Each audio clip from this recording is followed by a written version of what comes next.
Is the White House already focused on the 2014 midterm elections? The president's press secretary, Carney, says no. It goes without saying that a president wants those in his party to do well, but it is not a focus of his, particularly at this point.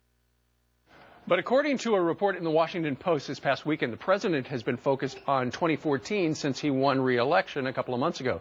In the WAPO report, it says, quote, after delivering his election victory speech in November, Obama walked off the Chicago stage and made 2 phone calls related to his political plans, one to Congressman Steve Israel and one to Representative Nancy Pelosi. Israel said Obama told him, quote, how focused he would be on winning a House majority for the Democrats. And, of course, he wants Speaker Nancy Pelosi to get the big gavel once again. Joining us right now with his reaction to this is Republican Congressman from the great state of Arkansas, Tim Griffin. Good morning to you, Congressman. Good morning. Thank you for having me. Well, what do you think about that report that President Obama essentially doesn't want to get anything done this year or next year? He just wants to get a whole bunch of Democrats reelected and elected, so you guys aren't in for anymore.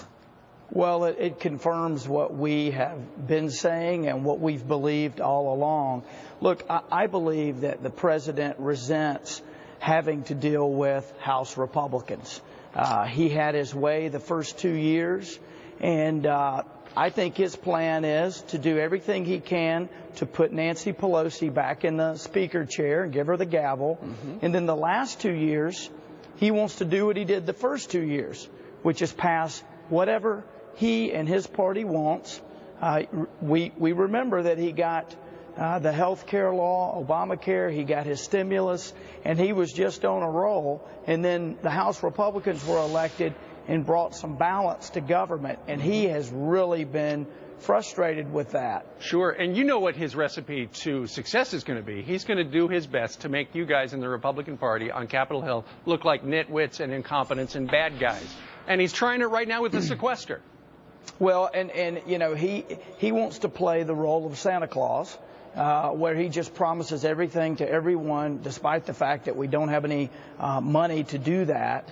And we are trying to be responsible. You're right, with the sequester, look, anytime you reduce spending, you're going to have an impact. It's going to be an impact in my district. But he has tried to oversell this, and I believe he is purposefully making it as painful as possible instead of cutting waste. He's protecting waste so he can have the pain for workers and programs to make his political point. Why doesn't he cut some waste? Are we that efficient where there's no waste in the federal government to cut?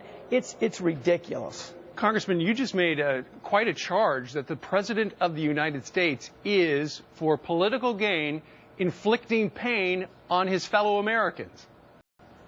I believe that. I believe that all of this hype that the President and the White House have been putting out over the last week and a half has been made to scare the American people and to mislead them as to what we can do to ameliorate and make the impact less significant. Look, we saw the email yesterday from the Agriculture Department where a middle manager suggested making some changes to make the impact less, and then the higher up said you can't do anything that is inconsistent with the negative impact that we've told everybody these cuts are going to have. My point is there is waste throughout the federal government. Yep. Why would you put pain on workers and programs before you cut waste? Let's cut waste. Let's take the White House tours. Right. The idea that we're going back to 2008 budget levels and you can't have tours at the White House, that's ridiculous. It's not credible. Well, I worked there in 2006. 2006, I worked at the White House. We had a budget below where the sequester's taking us. We had lots of tours. Absolutely. And the other thing that this administration is not saying is those White House tours are given by volunteers, people who don't make any money. All right, Congressman Tim Griffin, Republican from Arkansas. Sir, thank you very much for joining us today. Thank you for having me on. All right. Good luck getting home. I know it's snowing down there. But first, go to work.